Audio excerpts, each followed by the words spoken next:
नमस्कार दोस्तों, आपका स्वागत है योग धाम में।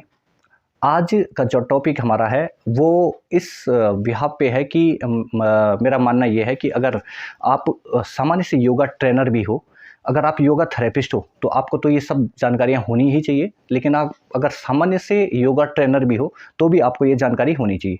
ये जानकारी क्यों होनी चाहिए? क्योंकि ह्यूमन की बॉडी में जो है कुछ सामान्य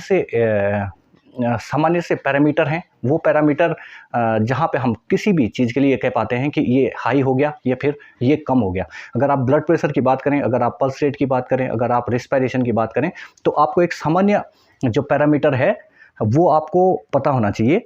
जब आपको सामान्य पैरामीटर पता होगा तब आप ये फाइंड कर पाएंगे कि आपके पास जो पेशेंट है उसका जो पैरामीटर से हाई है या पैरामीटर से कम है। तो उसमें कुछ चीज़ें हैं जो कि हमें पता होनी चाहिए एज ए योगा थेरेपिस्ट और एज ए योगा ट्रेनर। उसमें सबसे पहली जो चीज़ है, आपको ये पता होना चाहिए कि ह्यूमन का जो बॉडी में ब्लड है वो 5 से लेके 6 लीटर तक सामान्यता होना चाहिए। क्योंकि ये ट्रांसपोर्ट सिस्टम का बॉडी का ट्रांसपोर्ट सिस्टम है। आपका जो न्यूट्रिशन है, आपका जो ऑक्सीजन है, बॉडी के अलग अलग सेल तक पहुंचाने का काम करता है। दूसरा, जो ह्यूमन का जो एचबी है, एचबी से ही हम वास्तव में ब्लड को फाइंड कर पाते हैं। तो एचबी क्या है? हीमोग्लोबिन है। ये एक ग्लोबिन नाम का जो प्रोटीन है, ये आयरन के साथ मिल के जो है हीमोग्लोबिन नाम के एक एलिमेंट का निर्माण करता है। और ये एचबी ही इसी के द्वारा जो है हम ब्लड का पता कर पाते हैं बॉडी में। तो एचबी अगर आप बात करेंगे तो मेल में, यानी कि आदमी में, अगर एक एडल्ट मैन में आप देखेंगे तो ये 13.5 ±2 होता है। मतलब 11.5 से लेके 15.5 तक एक एडल्ट मैन में एचबी होना चाहिए, जिसको हम सामान्य कहेंगे। इसी तरीके से अगर आप फीमेल में देखेंगे तो फीमेल का जो एचबी है वो 12.5 से लेके 12.5 ±2 आप इसको समझ सकते हैं। यानी कि 10.5 टू 14+5 तक जो है एक एडल्ट वीमन में अगर एचबी है तो इसका मतलब वो हेल्दी है। तो सबसे पहले हम समझ चुके हैं एचबी। इसके बाद दूसरा जो है क्लोटिंग टाइम।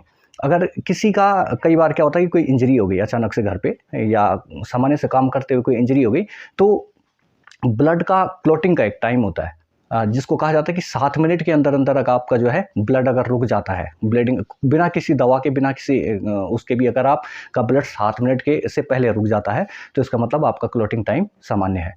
तीसरा, इसमें देखा जाता है कि ब्लड प्रेशर, आपका ब्लड प्रेशर लेना सबको आना चाहिए। ब्लड प्रेशर जो एक सामान्य एडल्ट का है, ये WHO का जो मानक है उसके हिसाब से 120/80 mmHg माना जाता है सामान्य से आदमी का। लेकिन आजकल हम जो है व्यवहार में देख रहे हैं कि 130-140 तक जो है लोगों का होने लगा है। और जो जैसे जैसे एज बढ़ती जाती है, अगर आप 40+ की बात करेंगे या 40 से ऊपर जो लोग हैं, उनका ब्लड प्रेशर कई बार जो है 140/120 है हो जाता है। तो 140 तक जो है कुछ भी करने की आवश्यकता नहीं होती।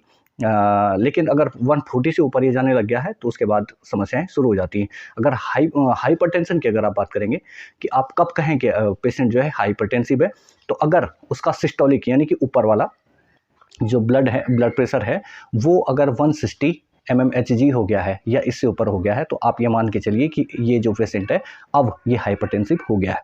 और अगर उसका नीचे का जो डायस्टोलिक जो है अगर वो 60 से नीचे आने लग गया है, तो आप फिर ये कह सकते हैं कि ये हाइपोटेंसिव पेशेंट होने लग गया है। तो जो नॉर्मल रेशियो है WHO का है वो 120/80, यानी सिस्टोलिक 120 होना चाहिए और डायस्टोलिक जो है 80 mmHg उसका होना चाहिए। अगर इससे ऊपर और नीचे है तो फिर आप उसमें एडवाइस ले सकते हैं और आपको ये चीज़ पता भी होनी चाहिए। इसके बाद अगर आप पल्स रेट की बात करें, हार्ट रेट की बात करें, तो पल्स रेट एक सामान्य पेशेंट का जो है WHO का जो रेशियो उसके हिसाब से 72 बीट पर मिनट, 72 बीट पर मिनट होना चाहिए। लेकिन अगर फिर भी कई बार जो है अगर हल्का फुल्का बढ़ भी जाता है, तो आप ये मान के चलिए कि अगर 60 से 100 तक पल्स रेट है तो इसको आप सामान्य ही मानेंगे। अगर सडन ऐसा है, सडन कई बार ऐसा हो जाता है, कंटिन्यू 100 नहीं होना चाहिए। कंटिन्यू अगर 100 है तो फिर आप उसको समस्या मान सकते हैं। लेकिन आप जो फिक्स पैरामीटर है 72 बीट पर मिनट है, 80 तक कई बार हो जाता है। और अगर किस समय आप एक्साइटेड है किसी चीज़ को लेके तो कई बार 100 भी छू जाता है, लेकिन 100 से ऊपर अगर ये हो जाता है और कंटिन्यू रहने लगता है तो फिर इसको जो है टैकीकार्डिया की स्थिति कही जाती है। आपका हार्ट रेट जो है 100 बीट पर मिनट अगर कर रहा है तो उसको टैकीकार्डिया की स्थिति माना जाता है। और अगर 60 से नीचे वो आने लग गया है, अगर आपका हार्ट बीट पर मिनट 60 से नीचे है तो उसको ब्रेडिकार्डिया की स्थिति कही जाती है। तो इसलिए आपको कोशिश करनी है कि 70 से 80 के बीच ही आपका जो पल्स रेट है वो बना रहे। इसके अलावा जो रिस्पायरेटरी रेट है, रिस्पायरेटरी जो रेट है आपका श्वसन दर जो है, ये सामान्य मनुष्य की मानी जाती है पर मिनट 12 से 16 पर मनुष्य की मानी जाती है। हालांकि कई बार जो है 12 से 18 भी, कई जगह ऐसा लिखा हुआ कि 12 से 18 तक भी आप इसको सामान्य मानते हैं। अगर इससे ज़्यादा और इससे कम हो जाती है तो फिर आपको लंग्स में कोई प्रॉब्लम हो सकती है या फिर सांस से संबंधित कोई समस्या हो सकती है, ऐसा हम मान के चलते हैं। इसके अलावा अगर आप एक मशीन आती है उसको उसकी प्रॉग हाथ में लगा के देखेंगे तो ऑक्सीजन सेचुरेशन दिखाता है, SpO2 मशीन उसको कहा जाता है। ऑक्सीजन सेचुरेशन जो है एक सामान्य एडल्ट का 98% होता है। अगर आप फिक्स देखेंगे तो 98% जो है एक सामान्य एडल्ट का SpO2 लेवल होना चाहिए। अगर ये 90 से नीचे है, ऊपर तो ये होता नहीं है, अगर ये नीचे 90 से नीचे हो जाता है तो इसका मतलब कि आपकी बॉडी में जो है ऑक्सीजन का सेचुरेशन कम है। तो ये सामान्य चीज़ें हैं जो ध्यान रखनी चाहिए।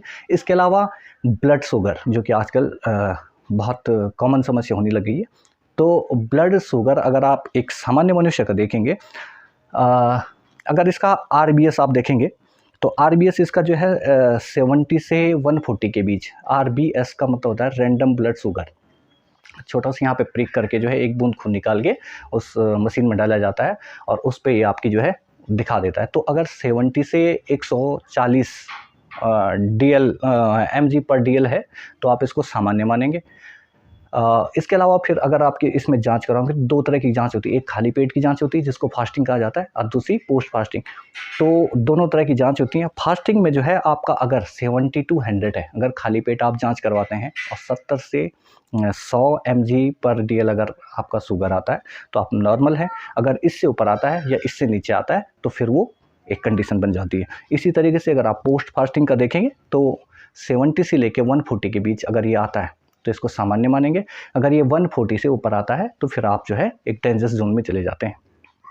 तो ये इसका ब्लड शुगर हो गया। इसके अलावा आप देखेंगे टेम्परेचर।